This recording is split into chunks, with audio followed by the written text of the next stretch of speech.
Paz y bendiciones, queridos hermanos en Cristo Jesús. Sean bienvenidos.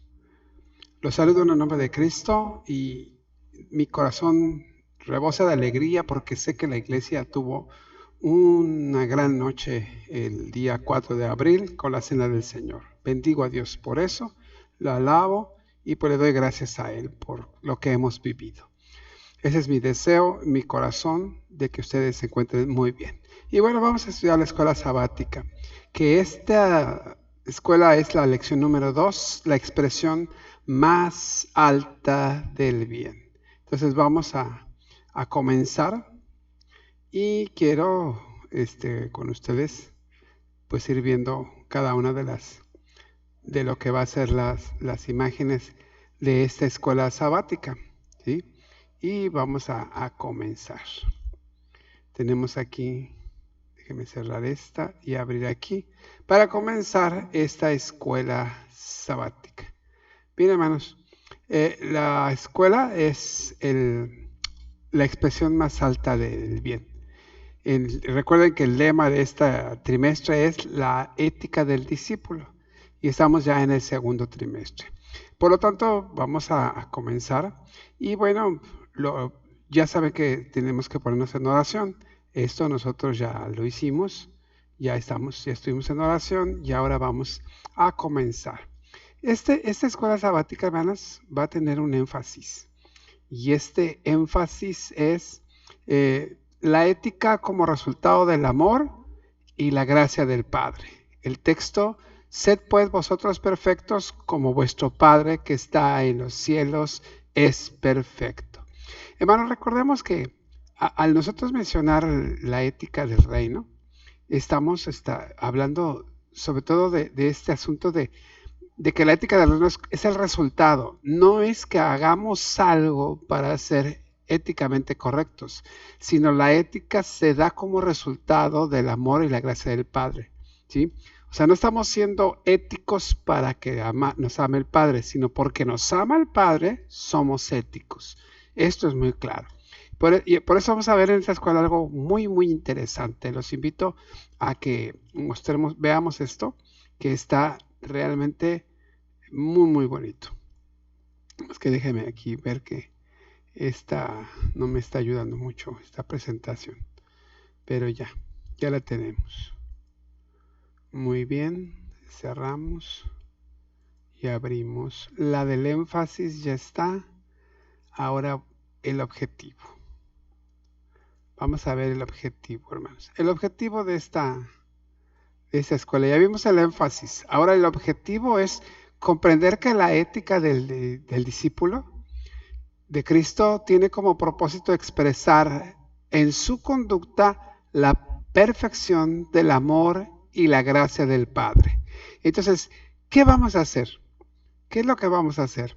Bueno, lo que nosotros vamos a hacer básicamente es una cosa. Primero, ¿qué?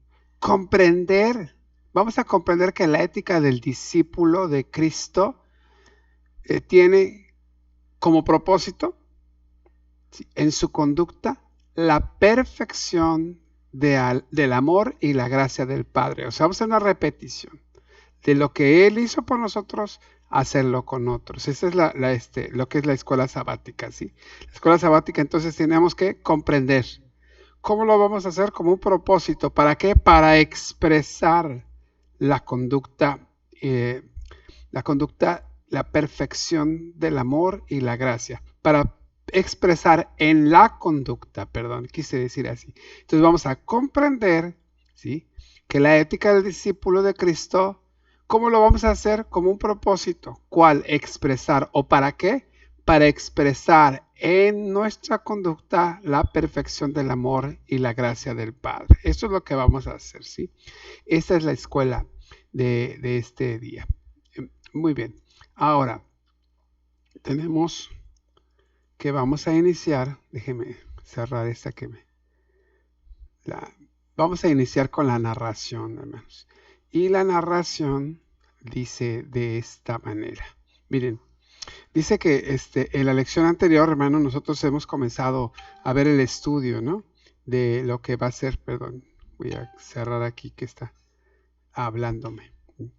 Esto de la perfección, de lo que estamos hablando, de la sección práctica. La semana pasada estuvimos hablando de la parte, vamos a decirlo así, práctica de la escuela, de lo que es el Sermón del Monte. Y esta está enmarcada por la referencia a las enseñanzas que hace Jesús, capítulo 5, verso 2, hasta el capítulo 7, versos 28 y 29, donde está englobado eso. La semana pasada vimos el final del capítulo 7, los 2 cimientos, etcétera. Y ahorita vamos a ver, la ética está fundamentada en esas partes, de lo que está en medio, entre donde terminan las bienaventuranzas y donde está esa enseñanza que nos dio de los 2 cimientos. ¿Sí? Hasta ahí está. ¿Sí? Entonces, ahora vamos a analizar el significado de la palabra cumplir. ¿Se acuerda de Mateo 5:17? Donde dice que Él no vino a abrogar, sino a cumplir. Y vamos a ver lo que nos dice la escuela sabática. ¿Sí? Está un poco chica aquí para mí, así que me voy a asomar. Lo bueno es que ustedes no me ven. Pero bueno, entonces miren, la primera sección está enmarcada por 2 expresiones. ¿Sí? Una es: porque os digo que si vuestra justicia no fuere mayor que la de los escribas y fariseos, no entraréis en el reino de los cielos. Y la otra expresión es: sed pues vosotros perfectos, o sea, teleios, como vuestro Padre que está en los cielos es perfecto. Entonces, fíjense bien, a la izquierda dice cumplir, griego plerosai, que tiene el sentido de llenar un recipiente hasta colmarlo, es decir, llevar algo a su más alta expresión, según Mateo 5, 17 al 19. El pasaje de arriba es Mateo 5:20 y el pasaje de abajo es Mateo 5:48. Y lo que está englobado en medio, que es Mateo 5:21 al 47, está entre los dos. Está hablando de algunas cosas muy importantes, ¿sí? Lo que va a ser la justicia. Ahora,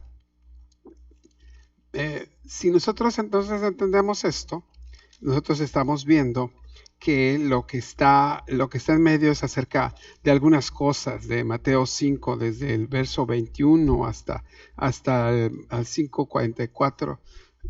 Está hablando de la ira, está hablando del adulterio, del divorcio, de los juramentos, del amor hacia los enemigos. Está ahí trabajando ese asunto, que son cuestiones éticas. Miren, aquí entonces nosotros vamos a ver cómo dice entonces la palabra, porque a ver, las dos palabras van a ser las básicas, ¿sí? Plerosai, llenar hasta el borde, llevar a su máxima expresión, y teleios, fin o cumplimiento, cabalidad, que se dio ya a su término, ¿sí? En estos 2 pasajes está el asunto bien delineado, ¿sí? Vamos a ver lo que entonces quiere decir. Dice: si su justicia no fuere mayor que la de los escribas y fariseos. Fíjese, Y luego al final dice: sed pues vosotros perfectos, como vuestro Padre que está en los cielos. ¿Cuál es la exigencia que hace Jesús? Si vuestra justicia no fuere mayor que la de los escribas y fariseos. ¿Sí? Esa es su exigencia. Ahora, la pregunta que tenemos que hacernos es: si esa es su exigencia, ¿cuál es la meta? Y la meta es ser perfectos como vuestro Padre que está en los cielos es perfecto. Entonces esa es la exigencia. Fíjense, esta es la exigencia de la justicia de ser mayores. Y la medida de esa exigencia es la perfección del Padre. Entonces lo ponen fácil, ¿no? Porque estábamos acá para llegar y ser mejor que los escribas y los fariseos, y ser igual al Padre, pues está alta la vara, ¿no? Como que lo puso muy alta. Bueno, eso es lo que vamos a ver hoy.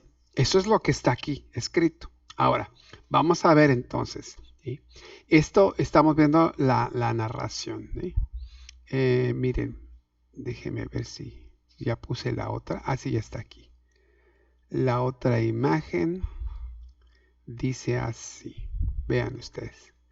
Ahora, la ética para los discípulos tiene como su regla para medir la perfección del Padre. Esto ya lo vimos, ¿sí? Porque os digo que vuestra justicia no fuere mayor que las escribas y fariseos. Esa es la exigencia. Y la medida es ser perfectos como vuestro Padre que está en los cielos es perfecto. Entonces, mire, el discípulo no puede tomar como medida o punto de referencia la ética del mundo, de la cultura, de la época, ni de los intérpretes de la ley. La ética del discípulo tiene como propósito expresar en su conducta la perfección del amor y la gracia del Padre, que es diferente, hermanos, a expresar solo la obediencia que tenían los fariseos y los escribas, ¿sí? Esa es la diferencia. Entonces aquí estamos viendo en nuestra conducta lo que es el amor y la gracia, ¿sí? Esto que hace Dios con nosotros también lo tenemos que poner en obra para otros. Porque miren, ¿esa perfección es algo alcanzable? ¿En qué consiste? ¿Es posible ser perfecto? Entonces aquí Jesús está usando la palabra griega que le decía la segunda, que es teleios. Y teleios tiene el sentido de algo que ha llegado a su meta. El telos. Telos tiene que ver con con los telones. Si usted va al teatro, cuando termina la obra, dice se cierra el telón. Bueno, eso viene de la palabra griega telón, final, cumplimiento, como quien dice, llega a su sentido final, ¿sí? Llega a su meta, se ha cumplido su finalidad, telos, ha realizado la razón de su existir o ha cerrado el ciclo o etapa. Por eso, hermanos, teleios se aplica a la persona madura, quien manifiesta su más elevada expresión. Se ha traducido como perfecto. Sin embargo, para nosotros esa palabra significa alguien libre de errores, impurezas o que ya no experimenta cambio. Pero eso no significa teleios, sobre todo en el contexto de Mateo. Déjeme entonces explicarle que seguimos con la narración y déjeme explicarle lo siguiente. Creo que aquí tenemos todavía la siguiente parte de la narración y déjeme decirle, mire, ¿sí? Entonces, para obedecer la ley es importante interpretarla, plerosai, pero es más importante que la interpretación se haga según el modelo de Jesús. Y el modelo de Jesús se ajusta al deseo último, teleios, del Padre. La meta más alta de la ley que el discípulo expresa en toda su conducta es el amor del Padre y la gracia del Hijo. Por lo tanto, hermanos, la expresión griega teleios tiene el sentido de algo que ha llegado a su meta, lo que explicábamos hace rato, que ha cumplido su finalidad, que ha realizado la razón de su existencia o ha cerrado un ciclo o la etapa. Por eso teleios se aplica a la persona madura, quien manifiesta su más elevada expresión. No quiere decir, como los fariseos decían, que quiere decir que es puro y santo, que es así. No, hermanos, sino ahí estamos. Ahí está el contraste, ¿sí? Hemos encontrado el contraste entre estas dos palabras. Y esto es lo que vamos a tratar de entender, hermanos. Tratar de comprender. Por eso, en unas partes del análisis vamos a ver esto. Entonces, recuérdenlo. Plerosai es colmar, la más alta expresión, el lleno total. Y el teleios es cumplir su finalidad, llegar a su cometido, cumplir un ciclo ahí. Entonces, teleios tiene que ver con más que con madurez. Ahora, si nosotros entendemos esto, ¿sí? Si vemos estas dos palabras, lo que el texto nos enseña y nos quiere decir, en otras palabras, es que la ley es importante para nosotros interpretarla, pero sobre todo es más importante, ¿sí? Vivirla al modelo de Jesús. ¿Hecho? Bien. Bueno, vamos, hermanos. Bien ustedes, la narración, en el análisis en el punto 1 dice, vamos a hablar acerca de la justicia de los maestros de la ley. Vamos a ver cómo era esta justicia, ¿sí? Miren, en el tiempo de Jesús, hermanos, había algunas diversas corrientes de interpretación de las escrituras. Cada grupo tenía su idea particular de cómo cumplir la ley, pero lamentablemente ninguno cubría la expectativa de llevar a una conducta que fuera la mejor expresión de la voluntad de Dios. Entre los grupos más destacados estaban los saduceos, los fariseos y los esenios. ¿Sí? Y los esenios. En esta, en esta parte, hermanos, me gustaría también apoyarnos y ver que cada uno de ellos, pues, vivían la cultura y tenían algo. Por ejemplo, miren, los saduceos, hermanos, los saduceos eran, sobre todo, eran, eran como la clase aristocrática del sacerdocio. Ellos se decían, el mismo término de saduceos viene de Sadoc, de un sacerdote anterior. No Sadoc, el que estaba con David, sino otro Sadoc. Y de ahí vienen los saduceos. Se dicen ellos justos. Sobre todo en el periodo de Alejandro el Magno, ellos como que se fueron a favor de la cultura griega y entonces hicieron lo que le llamaron ellos helenismo, se volvieron helenistas. Y pues siempre pertenecieron prácticamente a lo que era el gobierno. A diferencia de los fariseos, ellos no creían en la resurrección ni en los ángeles. Los fariseos sí. Los fariseos son una secta del judaísmo que ellos predicaban que se tenía que alcanzar la perfección a través del guardar la ley. ¿Sí? Alcanzar la perfección. Ellos se llamaban fariseos, de hecho significa separados, ¿sí? Apartados. Ellos se llamaban santos también. Y ellos sí creían en la resurrección y sí creían en los ángeles. Además, déjeme decirle que aunque no estaban muy apegados al gobierno, pero cuando se trató de Cristo, se juntaron con el gobierno para atentar contra Jesús. Bien, y están los esenios, que es de las otras que les decíamos. Estos más bien eran un grupo aislado, era menor que los fariseos y los escribas, pero este grupo que se aislaba era porque no querían contaminarse con el pueblo, ¿sí? Entonces ellos incluso hacían votos de pobreza, hacían hablado todas las posesiones, lo dejaban y practicaban de alguna manera el celibato. Algunos historiadores dicen que Juan pudo haber pertenecido a esta secta de los esenios. Los esenios son los que, de alguna manera, por su misma tiempo de estar aislados, se dice que algunas de esas sectas, ya muchos, muchos años después, hace 800 o 900 años, hace algunos años, encontraron lo que fue los pergaminos del Mar Muerto. Más bien, ellos hace 800 o 900 años guardaron esos pergaminos para que no fueran encontrados y destruidos, y los guardaron en las cuevas de Qumran. Se dice que los esenios hicieron eso, y después se descubrieron. Bueno, son cosas que encontré, detalles que encontré acerca de estas tres sectas, ¿sí? Que son los saduceos, los fariseos y los esenios. Pero vamos a ver su justicia de ellos, porque eso es en sí lo que vamos a platicar acerca de su justicia. Y miren, acerca de su justicia podemos decir esto: la justicia de los maestros de la ley. En Mateo, justicia es a la manera como el ser humano busca ajustarse a las demandas de la ley. El justo es el hombre recto, el que vive de forma estricta de acuerdo a los preceptos exigidos por la Torá. Su forma de justicia revela la cualidad ética. Sin embargo, recordemos cómo era la justicia de los fariseos. Y aquí la tenemos, hermanos. La vamos a estar mirando a través de esta lámina, donde vamos a encontrar cómo era la justicia de cada uno de ellos. Así que acompáñeme y mire, su justicia, para empezar, era aparente, porque la justicia de los fariseos era cuidar los aspectos externos, ¿sí? Recuerde que Jesús les decía, son como sepulcros blanqueados, por fuera hermosos y por dentro llenos de huesos.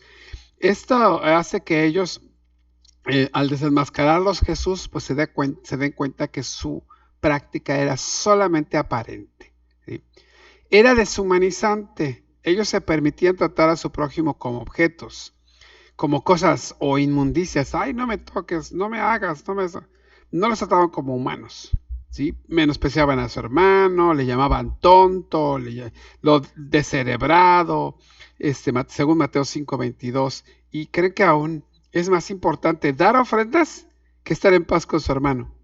Por eso Jesús, recuerda que les dice, si tú tienes una ofrenda, déjala para que ponte de acuerdo con tu hermano. Ellos no. Trataban a las mujeres como posesión, se autorizaban a odiar e incluso matar a sus enemigos. Ellos se erigían como jueces de quienes consideraban pecadores, ¿no? ¿Sí? Más que ellos incluso. ¿Se acuerdan de aquel fariseo publicano? Aquel fariseo levantaba las manos y te doy gracias porque no me hiciste como este publicano, etcétera. Miren, además eran instrumentos para oprimir. Ellos mantenían al pueblo bajo su dominio. ¿Sí? Se servía para legitimar sus intenciones oscuras y mezquinas. Ellos querían ser vistos y reconocidos por la gente. Y se servía como pretexto para hacerse de ganancias, justificando así el robo y la rapiña que ellos hacían incluso. Estaban tremenditos. Esa era la justicia de ellos. Así se manejaban. O sea, como dice por ahí, así se las gastaban ellos. Esta es su justicia. Ahora, vamos a comparar esa justicia con la justicia de Jesús. Si me acompañan a ver esta lámina, miren, la justicia de Jesús. La más alta bondad expresada en la historia consiste en la entrega plena, la justicia de Jesús. Si usted se da cuenta en la imagen, es un círculo, vamos a decir, es un ciclo, ¿no? Consiste en la entrega plena de Jesús. Se expresa como amor y entrega por sus enemigos, por quienes le son adversos, como perdón hacia quienes son sus deudores y quienes lo han ofendido. Se manifiesta como compromiso histórico con los pecadores, los más pobres, los vulnerables, los menospreciados, los marginados, los quebrantados, los que viven cautivos. Esa es la justicia de Cristo, hermanos. Vean ustedes, eso es bien importante entenderlo. Miren, la justicia de Cristo, entonces no se reduce solo a guardar algunas, ¿qué diríamos? No sé, algunos ritos. No. La justicia de Jesús va mucho más allá, hermanos, mucho más allá. ¿Sí? Miren, los lectores del Evangelio, ellos ya conocen la obra redentora de Jesús.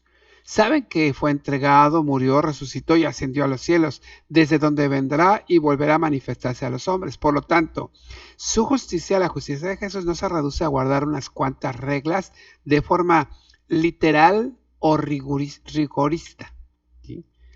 No se reduce a la vida cultica, no se limita a hacer el bien con quienes tiene simpatía, sino que busca a los enemigos.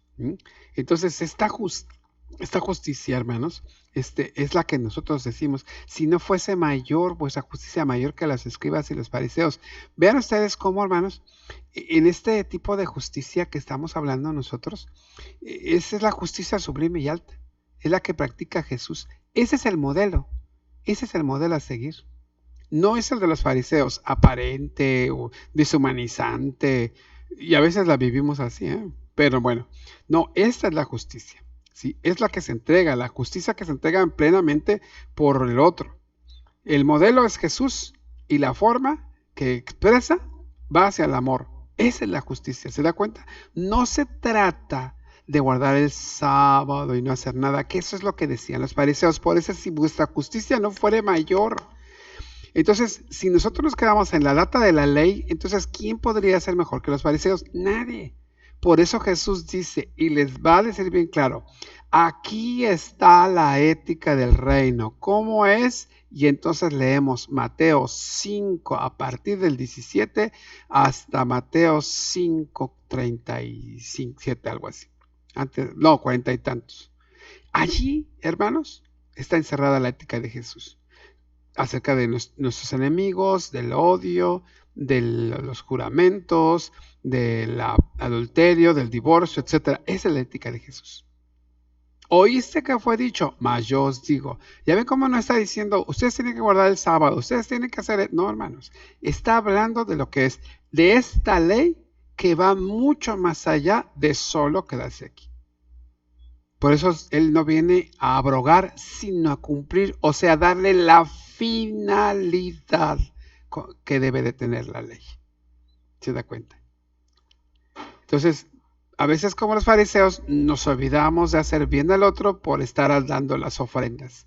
Le pasa lo que al sacerdote y al levita, que no pudieron ayudar al que estaba golpeado. Lo hizo un samaritano. Entonces, hermanos, vean, Aquí está el asunto. La ética de los fariseos y la ética de Jesús. ¿Cuál es la que vivimos nosotros? Por lo tanto, ahora vean ustedes qué es lo que tenemos que hacer. Miren, la aplicación dice que la ética cristiana es la reflexión que hace el ser humano basado en la palabra de Dios y en el llamamiento de Jesús para manifestar la conducta más bondadosa, digna y recta como expresión del amor y la gracia del Padre. Este es lo que es la ética cristiana, ¿sí? Es esa reflexión que hacemos, ¿sí? Cuando leemos la palabra y escuchamos el llamamiento de Jesús y nos manifestamos con la conducta más bondadosa y digna y recta, así como lo hace Dios con nosotros. Entonces, miren, la escuela sabática nos va a pedir que volvamos a leer el numeral 2 de la primera sección y en cada descripción de la justicia de los fariseos escriba cómo se manifiesta una justicia superior a la del Padre. Lo que el Padre perfecto nos ha revelado en Cristo Jesús. Y entonces aquí, después de eso, dice que de que lo hayamos leído, ¿se acuerda que lo vimos? ¿Cómo era? Era aparente, lo explicamos. Era deshumanizante, era un instrumento para oprimir, servía para legitimar sus intenciones oscuras y mezquinas y servía como pretexto para hacerse de ganancias. Ahora, del lado derecho de la escuela sabática vamos a encontrar lo que es la justicia superior según el modelo de Jesús. Era aparente, ¿sí? Y ellos cómo vivían en ese sentido, ¿sí? ¿Sí? ¿Cómo lo hacían? Dice que era aparente.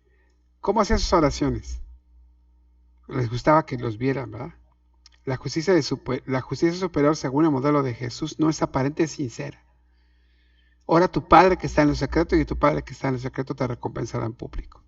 Era deshumanizante, porque cómo trataba a los pecadores, cómo trataba a la gente. Y en cambio Jesús se acerca a ellos, los abraza, los ayuda. La justicia de los fariseos era un instrumento para oprimir, ¿sí? Porque los tenían sujuzgados y no podías acercarte porque eres leproso, porque eres pecador, porque eres esto y porque no ofrendas y porque no diezmas, etc. Y Jesús no. Jesús va por ellos, va por aquel que no puede. ¿Cómo premia o cómo alaba a la viuda que da 2 monedas, mientras todos los demás, los ricos daban y daban dinero? Servía para legitimar sus intenciones oscuras y mezquinas.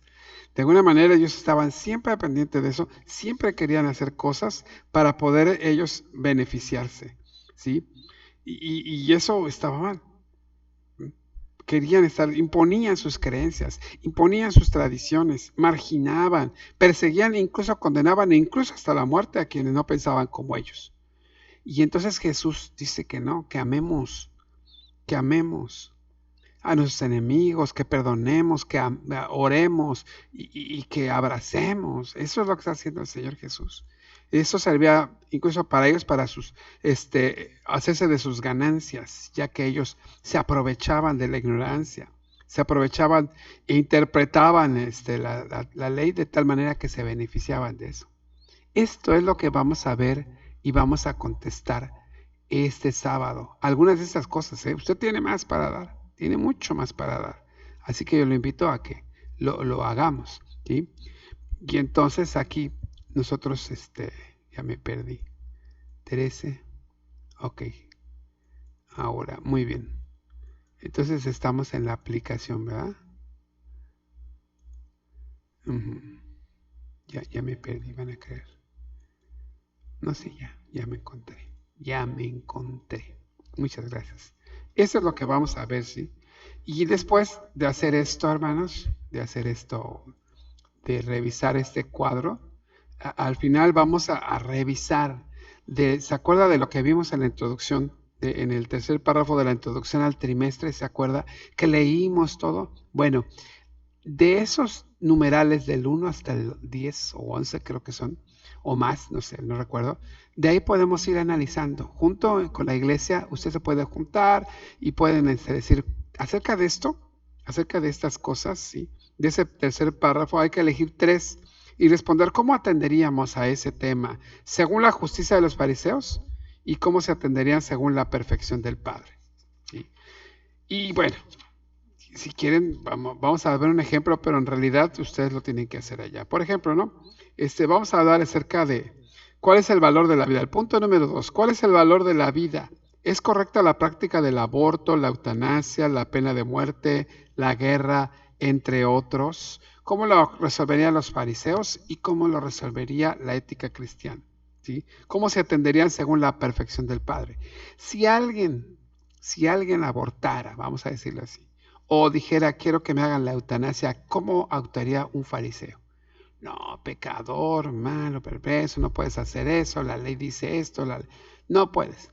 ¿Qué haría el padre? Si uno, por ejemplo, ante el caso de una chica que tiene que abortar, o bueno, quiso abortar o no tuvo otro remedio, porque sus circunstancias no se lo permitían. ¿Qué es lo que hace el padre? Viene y la abraza. No está de acuerdo con el aborto, jamás, nunca, ¿sí? Pero la va a tratar con misericordia.